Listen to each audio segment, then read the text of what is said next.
Okay, time for a little more talks about Commander Synergies.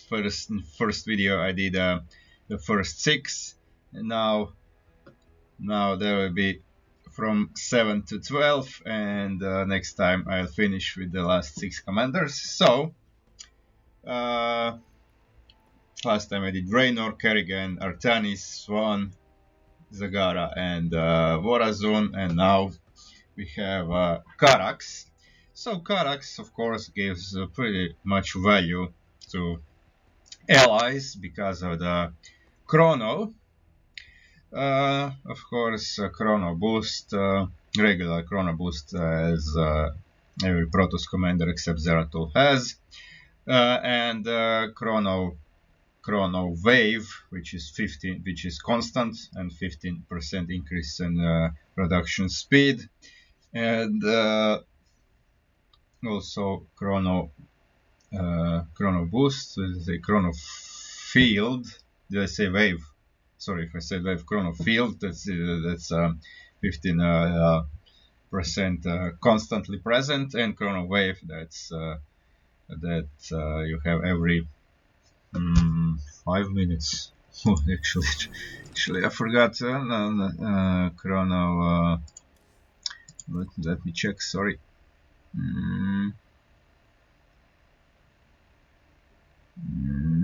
Okay, I think it's 4 or 5. I honestly forgot. But okay, that's production, and of course Architect of War. Also, all three of these things you can chrono boost attacking structures, combat structures, and chrono field permanently increases attack speed for 15%, and chrono wave also increases a lot, and that's especially good if you like partnered with the Grease Monkey Swan. We did a video. I was Architect of War, I was a Grease Monkey, and we did Memorable Boss, and I remember how CTG and Hunter had a, had a difficulty, everything planned in detail, so they could barely scrap a win. And we did it with this suppressed back then when it was active, and we did it now. I mean, all Memorable Boss, of course, because now heroes work differently. But on Magora's map you can do it, and it was easy. It was easy. I can't honestly remember which enemy combo. It was Sky Toss, I think Sky Toss carrier, I think, but I didn't even pay attention which enemy composition it is. It was just build structures and spread them around, and use chrono in the right moment, and use the purifier beam and the solar lance in the right moment, and that's it. It was really easy. Late game was, we didn't lose almost anything. Nova nukes, and Unity barrier defends the structure. So yeah, that Unity barrier is also a good thing. So Unity barrier, how it works, you probably know. If you don't know, it doesn't work on beam attackers and rapid fire units that have a smaller amount of damage than 20. So it's perfect for against mutators like going nuclear, or spellcasters that do a lot of damage, like hybrid dominators with Psyblast and the Yamato cannon, of course. Yeah, that's it. So Karax has this thing, and also repair beam. Repair beam is a really good thing, especially if you're going like if you Raynor doesn't have auto heal, so his battle cruisers, if you go for example battle cruisers, they have to be repaired. So if you have a repair beam, that's really good. Or Mengs also, right? So August Great, for example, that's a really good thing. And so Unity barrier, that's the chrono thing, and repair beam Karax's value is great. If you Zerg, if ally Zerg, value is a little bit less, because repair beam can't repair Zerg stuff, but you still have Unity barrier present, and of course you have some value of the chrono. So Chrono doesn't work. Architect of War Chrono doesn't work on the bunkers, still called bunkers. And I think also all bunkers actually, because bunkers don't have their own auto attack except Rainer's bunkers. They are filled with units. So, and also Lord of the Horde doesn't produce more units, so that doesn't work that way. Yeah, Unity Barrier, and that's pretty much it. And it's a pretty big value of in Karak's ally. Did I forget anything? I think not. Yeah. Abatur. Okay, so Abatur, I've tested, by the way, I've tested that thing that I was talking about. You can infuse larvae, can spawn larvae with your queens in the allies hatchery. Statman hatchery doesn't work because it's mecha hatchery, but you can infuse the Kerrigans, and if you have a Kerrigan has Zagara ally, Zagara can infuse Kerrigan's hatch and vice versa. And also Arbatur's hatchery can be infused, although Arbatur doesn't need it, but I mean, it's good to know that you have that option. If Arbatur has Zagara or Kerrigan ally, they can infuse larvae into Arbatur's hatchery. Arbatur's queens don't have that ability. Okay, so Abatur, what can Abatur get? The allies mend, of course, although I never recommend using mend. Okay, sometimes, I don't know if even while I think sometimes using some mutations, but usually if it's on, I think, minor evacuation, you don't need to fight so many high HP units, but usually, I mean, always toxicness damage, but that mend helps. It helps especially for the commander that have small units like Rain or Mengsk and even Zagara. But it's meant to work on Stukov's unit. I think it works too. Okay, and also symbiotes. What else does Abatur have except Mend?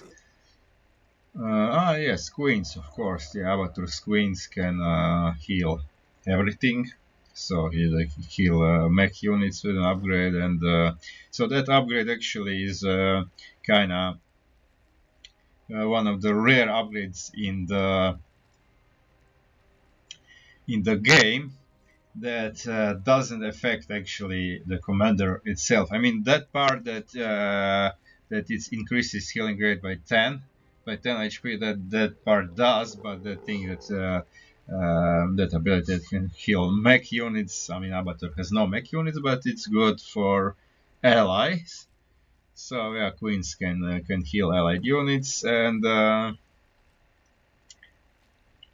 Vipers can abduct also allies units. They're not heroic. I mean, that's not passive. That's strategic, but I mean, but I can mention that. Of course, if allied units are stuck or near death, you can, if you spot that, you can pull them with your Vipers, because Vipers can abduct everything. Amon's units, your units, allied units, just must be not heroic. Okay, and. So, yeah, Abatur gives so much value, but actually Abatur's greatest value that is strong, so it tanks for ally. Okay, and what else? Queen's healing, yeah, healing potential. Although best healing potential is Statman, we will get to Statman later. Okay. Locust injection. Okay, that locust injection also. I mean, units killed. Units killed. What he want? Units killed by either your and Amon's units, either killed by you or by ally spawn locusts. So those locusts are good for kind of tanking. And What was the chain of ascension? Ah, yeah, we had Mila is, by the way, asking me what was the chain of ascension. We did a brutal +6 game, but we couldn't do it. It was kind of, we had slim pickings. What was the Just Die, Avenger, and Diffusion? Awful combination. Oof, and enemies. Well, Devouring Scourge, which is usually easy, but this mutated combination not very easy, so yeah, not good. Okay, let me continue. So we have Alarak. Alarak, I know some people don't know, many people actually don't know that with Alarak you can overcharge, if your ally is Statman, you can overcharge allied, you can overcharge allies Statalites. And by overcharging allies actual buildings, but yeah, and overcharging satellites is a good thing because that overcharge grants a barrier that absorbs up to 400 damage, but if it's a big enemy wave, it can overcome that, I mean, pretty quickly and destroy building. And of course, when building is destroyed, no more overcharge. But satellites, when you overcharge a satellite, then satellites can be destroyed, and even if satellite is shut down, it overcharge will still be running until it times out. So Amon has no way of stopping the overcharge, except of course walking away from the from it. So that's why it's good. It's always good to overcharge satellites. Not to mess with satellite overcharge. That's Gary's ability, but yeah, Gary can overcharge satellite overcharge, and this is structural overcharge, and also Alarak can put, and the Stukov can do it too. Okay, we'll get to that. So yeah, that's good. And of course, for overcharging allies, actual structures, you kind of protect them, give them barrier. Okay, Alarak, of course, his empowerment benefits from allied units too, not just allied armies, not just Alarak's own army. And that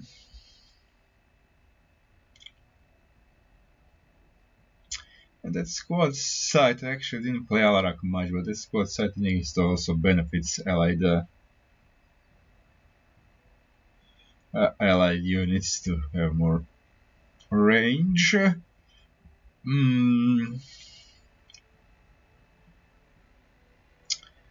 Armies, Ascendant. Okay. I mean, Alarak give a lot of values as some other commanders. Of course, Chrono Boost as a Protoss commander, and that's pretty much it. So I don't have a lot to talk about Alarak. Then we have Nova. So of course Nova has defensive drones. Defensive drones can defend any unit. I think it can be placed on some summoned units. A Legion, I think. Yeah, I think the defensive drones can't heal Zerathul's legions. I'm not sure, but I think they can't. And something about how those defensive drones work. They automatically put a barrier on the unit that's under attack that takes damage. So if you are, for example, fighting a Hybrid Dominator with Nova, that's one good example. Nova hasn't so much health as some other hero commander, so one psionic blast of Hybrid Dominator will kill her. So when you're fighting Dominator, you want to manually place barrier, because you can do it also manually place a barrier on Nova, so Nova doesn't die, and then Psionic Blast will hit Nova. It will of course overcome, it will destroy barrier, but Nova won't be killed because barrier will absorb the damage. And then after Nova is attacked, of course then and barrier is destroyed, then defensive drone will automatically put another barrier on Nova because she is under attack. So that way you can fight dominators without losing Nova. I mean, you can buy her back, but why losing if you don't have to? Okay. So there's different tactical airlift. Of course, you can airlift allies units too.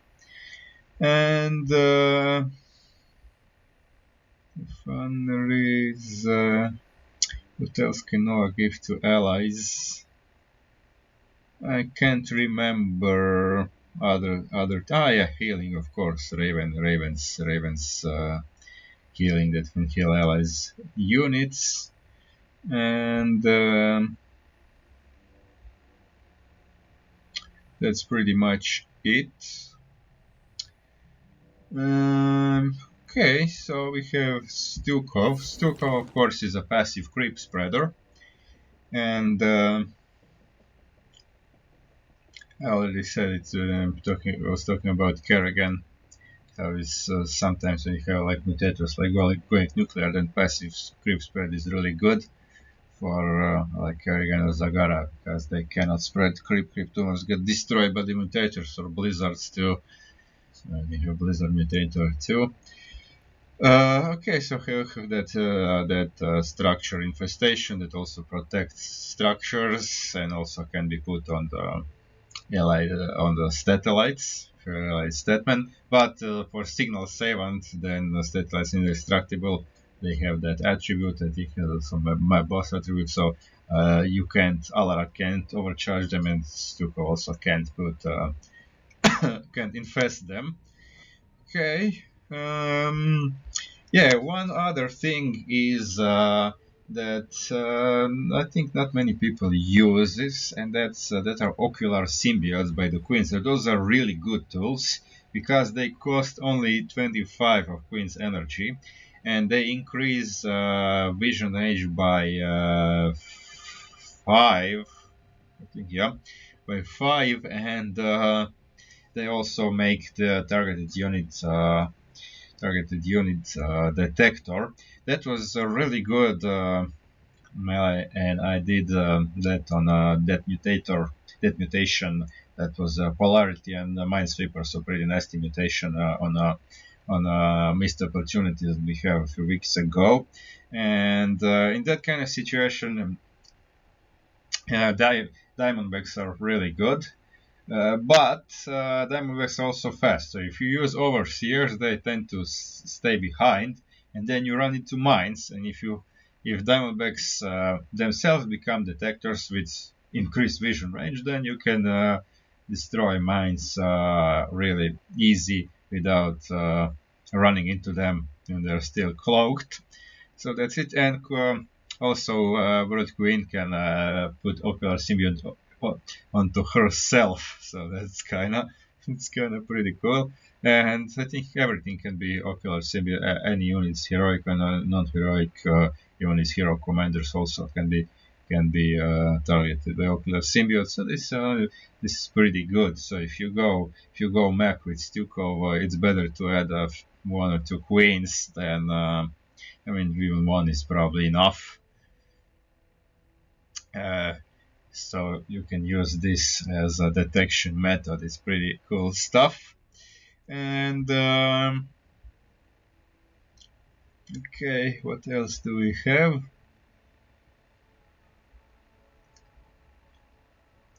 Okay, liberators. I can't remember other things. Okay, that's pretty good. That creep and the ocular symbiotes and that structural infestation.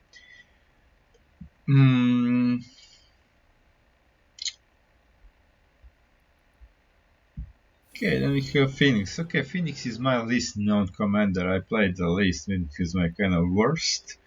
But I know, of course, that Phoenix, some values that Phoenix has, that protective field that conservators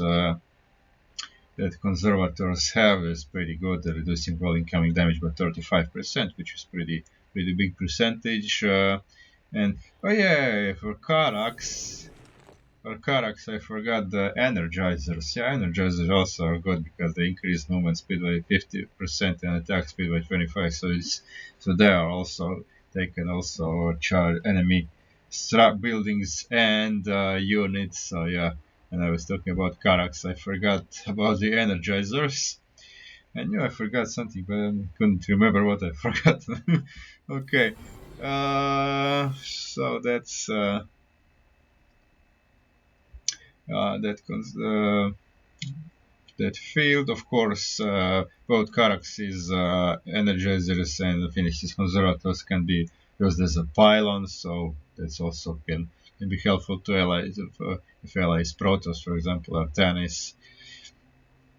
It can or Alarag can work in units on allies field. Of course, there is a recall by Arbiter suit and the cloak. Arbiter can also cloak allied units, and what else? And yes, carriers also have repair drones that can repair allied mech units. So that's also that's Carax's carrier. So this was also the what I forgot about Carax. Okay. Um, Phoenix's carriers cannot do that, but still kind of okay. So that are the values that can commander give to each other. Those are the second 6 of commanders. The last 6 I'll do next time. And okay, I'm trying to recall there are any other values that Phoenix can do. Maybe there are, but okay, I don't even have to mention Chronoboost because Protoss has that. So yeah, that's Phoenix.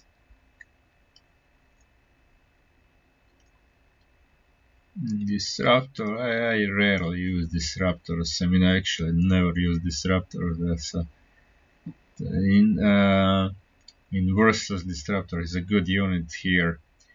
Not so very good. And yeah, okay, that's kind of it. So guys, thanks for watching.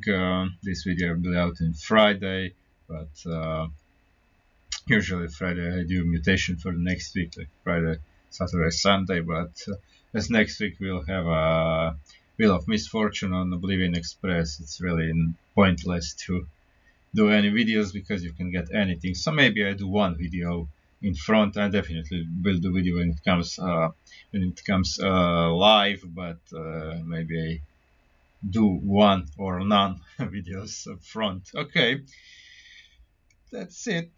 Thanks for watching. Like and subscribe if you liked it. Thanks for watching.